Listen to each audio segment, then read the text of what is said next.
What up, guys? Wanted to talk to you about, does the narcissist miss you?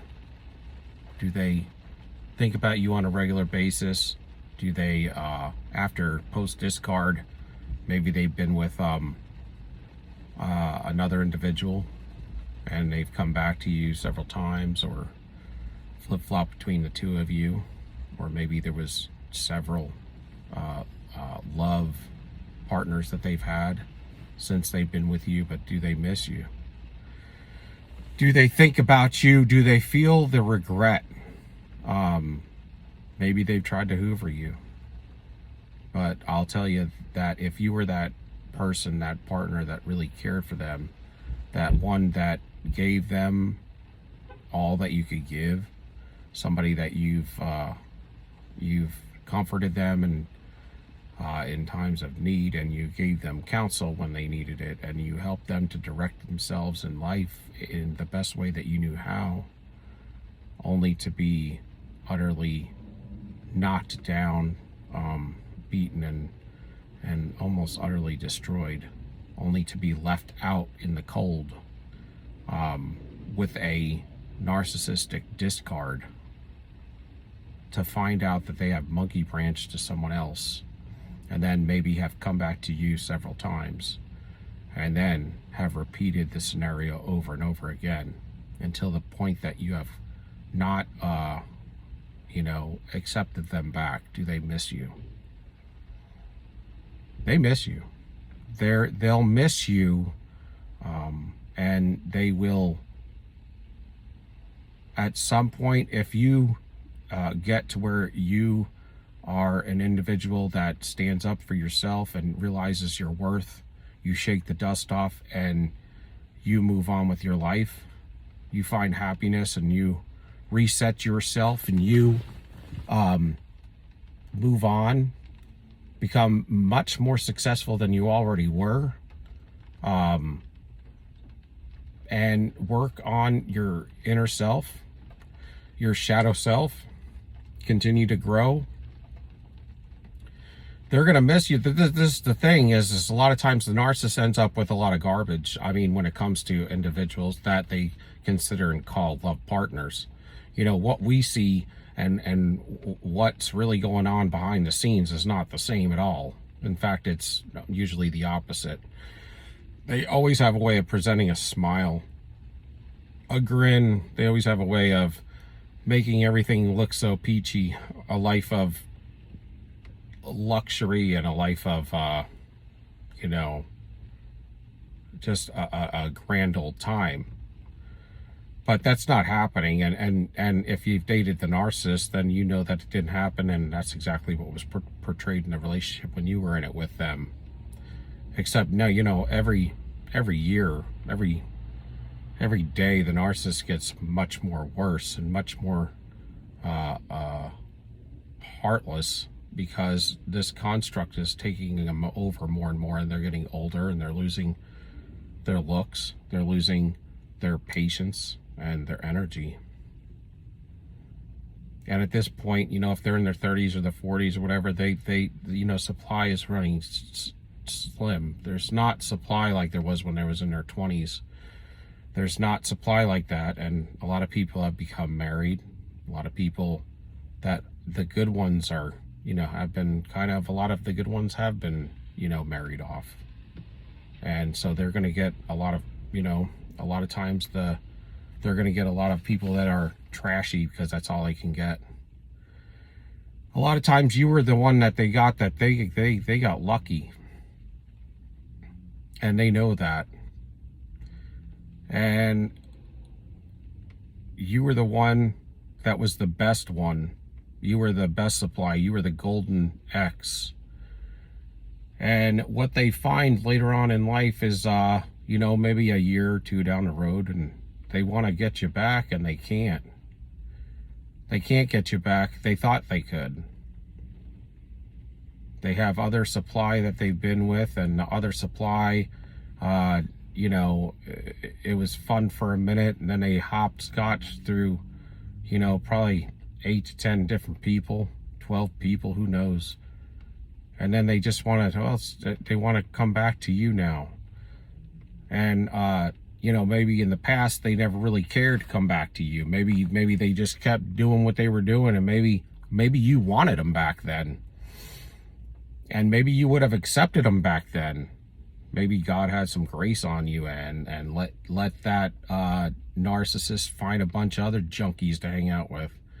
But you were the one that was like the real deal. Okay, but they always thought, well, you were also the one that was the softest on them. You were the one that actually cared about them. They knew that. And that's why they kind of messed around as long as they did, because they were like, well, I can get them back whenever I want. That's why they put you on the back burner so long. It's not that you weren't good enough. It's that they knew they had you in their pocket. They had you in the bag because you cared. And they knew you cared because you were the one that treated them the best they've ever been treated. The best they ever had. And when this is the best you've ever had, then, you feel like, you can always get them back. So they go out and they do all these things with all these other supplies. They act nonchalant to you. They act with indifference toward you. They put these fake smiles and smirks on. They also feel like that they want to do all this, and then in their crazy little head they think that, well, let me go out and break up with them, the best I ever had, and let me go out with a bunch of people and get all that out of my system, and then I'll come back and I'll get this person back, okay, and I'll maybe I'll live a full life with them.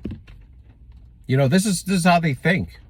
Then I'll straighten up, and I want to be with them. But let me do all this, have a bunch of fun first, because they'll always take me back, and I want them. I want them, but I also want to break them down a little bit more.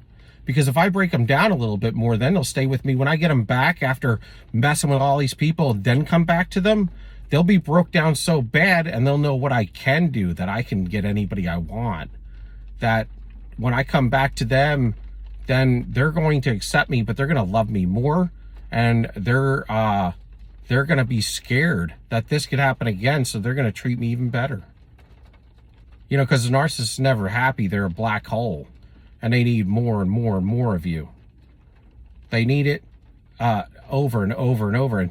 And the hole keeps getting bigger. As you give them more, they keep opening up this black hole, and it keeps getting bigger and bigger and sucking more of you, to the point to where you're going to look gray and ashen, and they're going to leave with all your goods. But the problem is a lot of times that's what they're thinking in their head.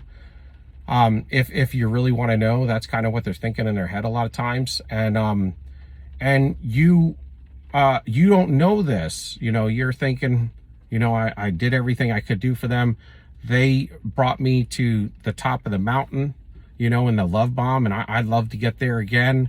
You've been tricked up with all these hormones going back and forth and push and pull.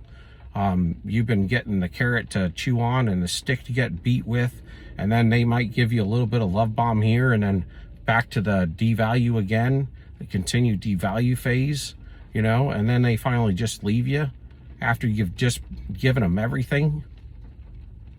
And then you're wondering why they're doing this, and what they're thinking. A lot of times that's what they're thinking, that they're going to go run around and come back to you because they know they got you.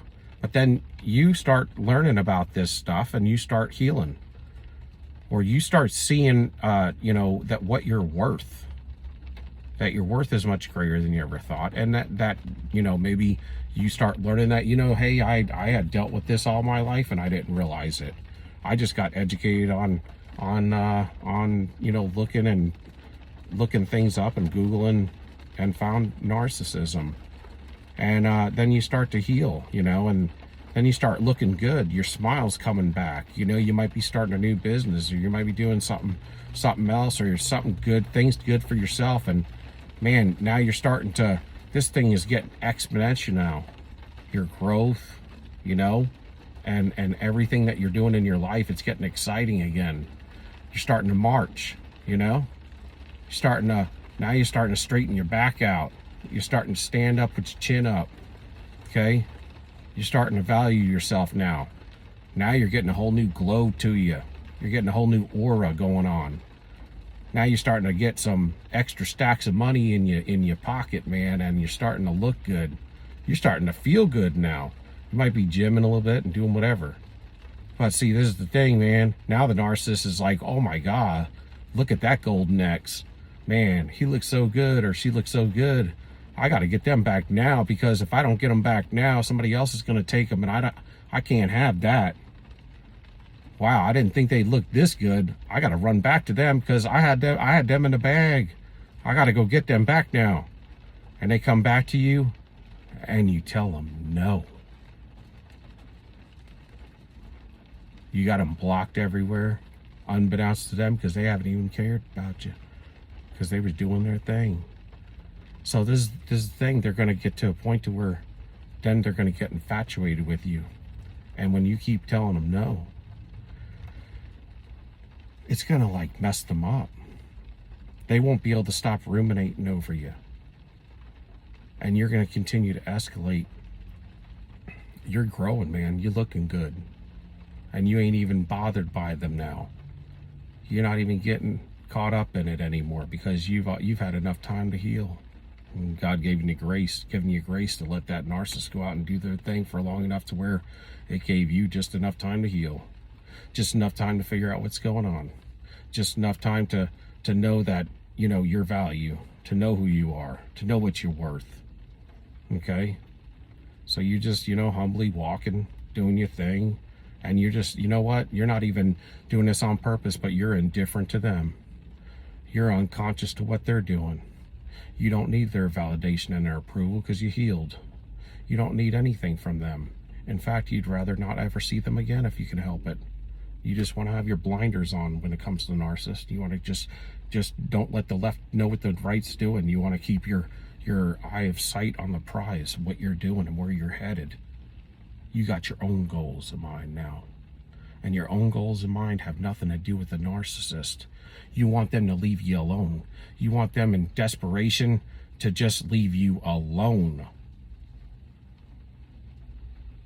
And they can't have that. And what they're going to find is that you were the best that they ever had, that they're never going to find this again. And that very well will probably be the truth. That you gave them everything that a human possible can give, humanly possible was able. Whether they were rich, poor, whatever, it doesn't matter. It came from the heart. You gave them everything that a human could possibly give them when it came to love and emotion and caring and safety and security. And they took it for granted. And now for the rest of their life, they're never going to be able to handle it. You will always be on their mind and their heart until the day that they die. Because they don't care, and they may not have object constants, and they may not care about you. And somebody said, it's kind of like a mosquito, that they're looking for blood and they can get blood anywhere. Yeah, but your blood was different. Your blood was different. And that's the thing. When they look and think about the most potent supply or whatever they want to think of, they're going to find that they also know what when they're treated like trash, what that looks like too. And you never did that. You never did that. You denied them at some point because you had to protect yourself, but you never treated them like trash. You've never did anything bad to them, but now you're done because you have learned who they are, what they're about, and you have to protect yourself. And that's it. There is no other conversation about it. But I'm telling you, the narcissist forgets everything that they had except what they can't have. And that's what they will remember for the rest of their life. So give me a like, a subscription, and a thumbs up. I love you guys. Peace out. Stand tall every day. Know your worth. And until next time, soldier up. Peace.